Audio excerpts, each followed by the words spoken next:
नमस्कार दोस्तों। क्या आपने चंद पैसे के लिए किसी एजेंट की जान ही ले लो? क्या किसी की जान से बढ़कर लाख 2 लाख हो गया? पैसा कितना भी बड़ा क्यों ना हो दोस्त, किसी की जान से बढ़कर नहीं है दोस्तों। खबर कुछ ऐसी है कि एजेंट अवधेश कुमार निवासी नरेंदी, जो कि निवेशकों के पैसे को लेकर धरना प्रदर्शन कर रहे थे। अवधेश कई दिन से अपने घर को छोड़कर धरना प्रदर्शन में थे। धरना प्रदर्शन इसलिए कर रहे थे कि जितने भी निवेशक हैं उनको भुगतान जल्द से जल्द मिल सके, इसीलिए वो अपना घर बार छोड़कर धरने में थे। लेकिन कुछ निवेशक जबरन उनके घर पे जाकर गाली गलौज करने लगे। एक रिकॉर्डिंग और मैं सुनाना चाहूंगा, सुनिए जरा। रुपया पचास मत है क्यों 1,20,000 है ना। वो करे बच्चे तू जान तो काम जाने के लड़के बच्चे मैं उठा लो यहाँ से। हम नहीं जानते 50 मत है 50 हमको मतलब कुछ है बाद में कुछ मतलब हमसे है। हेलो ना हिंदू मना मुसलमान हम कसाई जोर हन 50,000 हमारे रुपया दे दो रुपया और रुपया जाओ भाड़ मार रुपया 1,20,000 रुपया हो जाए। अपने है ने पूरा परिवार उठा ले हैं से उठा लियो अपन परिवार पूरा अपन अपने तो है सहूलियत।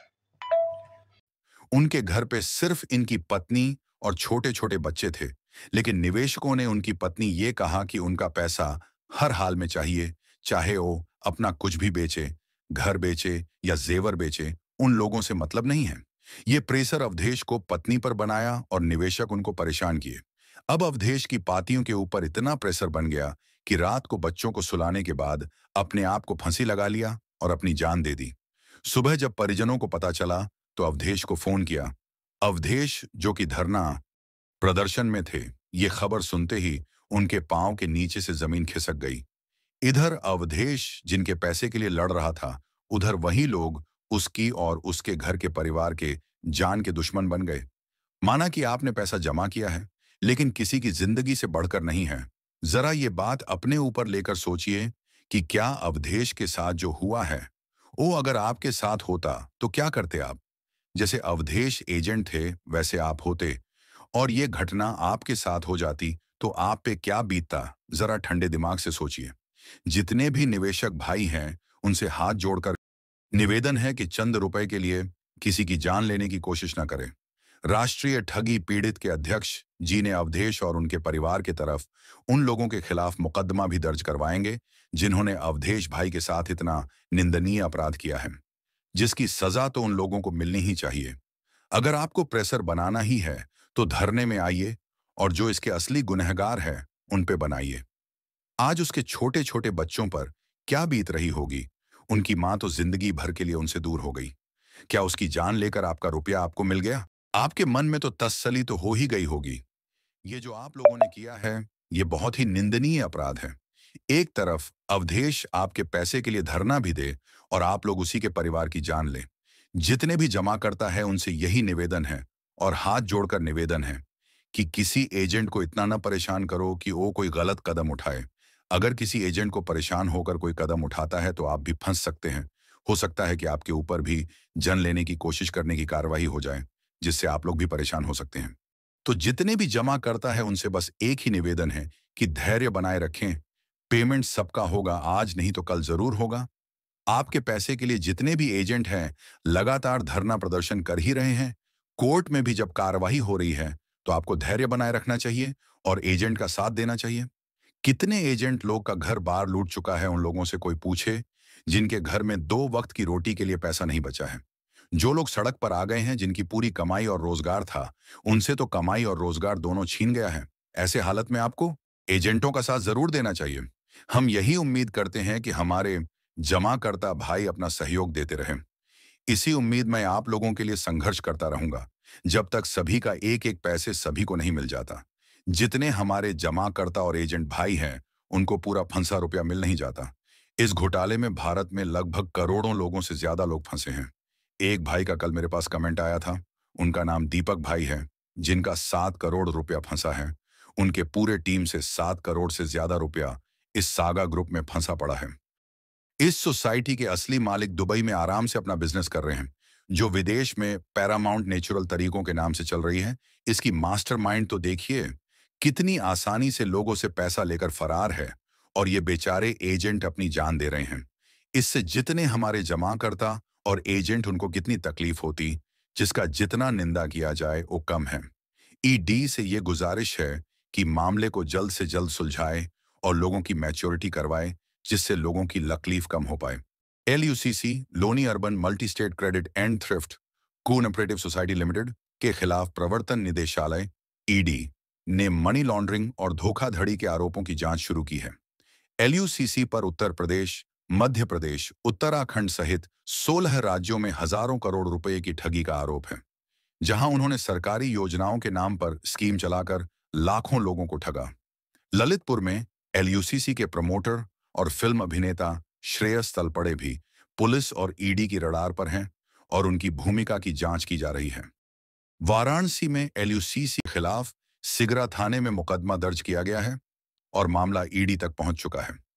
पौड़ी गढ़वाल पुलिस ने भी LUCC के खिलाफ कार्रवाई करते हुए फर्जी कोऑपरेटिव सोसाइटी के माध्यम से करोड़ों रुपए की ठगी करने वाले 5 लोगों को गिरफ्तार किया है। ईडी इन सभी मामलों में धन शोधन निवारण अधिनियम PMLA के तहत जांच कर रही है, जिसमें बैंक खातों की जांच, संपत्तियों की पहचान और संबंधित व्यक्तियों से पूछताछ शामिल है। LUCC के निवेशकों को सलाह दी जाती है कि वे सतर्क रहें। LUCC Loni urban multi state credit and thrift cooperative society limited के खिलाफ विभिन्न अदालतों में धोखाधड़ी और मनी लॉन्ड्रिंग के गंभीर आरोपों के मामले चल रहे हैं। प्रवर्तन निदेशालय, ईडी और पुलिस द्वारा की गई जांच के आधार पर कई आरोपियों को गिरफ्तार किया गया है और उनके खिलाफ कानूनी कार्यवाही जारी है। बाराबंकी में LUCC के माध्यम से लगभग 75 करोड़ रुपए की धोखाधड़ी का मामला सामने आया है, जिसमें पुलिस ने 5 अभियुक्तों को गिरफ्तार किया है। इसके अतिरिक्त पौड़ी गढ़वाल में निवेशकों ने LUCC की शाखा में हंगामा किया, जिससे सोसाइटी की गतिविधियों पर सवाल उठे हैं। LUCC के निवेशकों और एजेंटों के लिए एक राहत की खबर यह है कि कोर्ट ने उनके पक्ष में एक महत्वपूर्ण फैसला दिया है, जिससे उन्हें अपने निवेश की वापसी की उम्मीद जगी है। इन मामलों की सुनवाई विभिन्न न्यायालयों में चल रही है, जहां आरोपियों के खिलाफ सबूत प्रस्तुत किए जा रहे हैं और न्यायिक प्रक्रिया अपने निर्धारित मार्ग पर अग्रसर है। निवेशकों को सलाह दी जाती है कि वे संबंधित कानूनी प्रक्रियाओं की जानकारी दी गई है। Human welfare credit and thrift cooperative society limited एक वित्तीय संस्था है, जो अपने सदस्यों के बीच बैंकिंग सेवाएं प्रदान करती है। यह सोसाइटी 2001 के अधिनियम के तहत पंजीकृत है और भारत सरकार द्वारा विनियमित है। हाल ही में इस सोसाइटी पर गंभीर आरोप लगे हैं। STV हरियाणा न्यूज की एक रिपोर्ट के अनुसार सोसाइटी पर लोगों के पैसे लेकर भागने के आरोप लगाए गए हैं।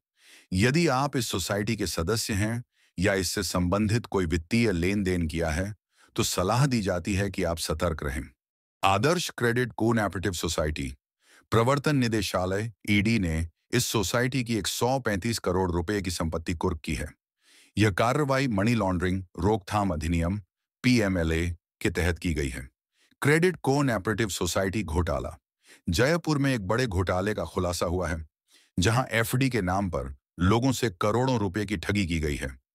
इसमें आंगनबाड़ी और ग्रामीण क्षेत्रों के लोग अधिक प्रभावित हुए हैं। L.J.C.C LJCC cooperative society limited के खिलाफ हाल ही में कई गंभीर आरोप सामने आए हैं। पन्ना, मध्य प्रदेश स्थित इस सोसाइटी पर खाता धारकों की मैच्योरिटी के बाद भी उनकी जमा राशि का भुगतान न करने के आरोप लगे हैं। ग्राहकों का कहना है कि तकनीकी समस्याओं का हवाला देकर उनके पैसे नहीं लौटाए जा रहे हैं।